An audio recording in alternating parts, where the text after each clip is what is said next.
Birds that use our grasslands and our barns are up front in their alliance with humans. We might wonder how barn owls found shelter before cozying up to the horses and cattle lowing in our many mangers. And barn swallows, what kept the rain from washing away their mud huts in olden times? In fact, swallows as a tribe find us quite useful.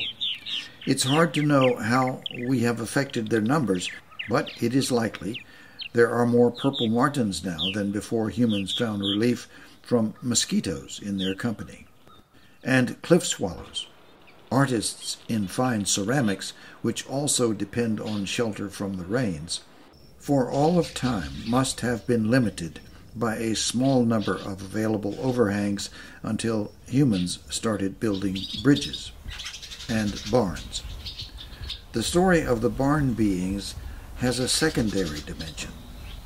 Barn swallows don't reuse their clay cups, but an innovative eastern phoebe might find them serviceable in their second summer. The House Wren strongly favors human-sponsored housing subsidies, but it is not averse to last year's repurposed barn swallow accommodations.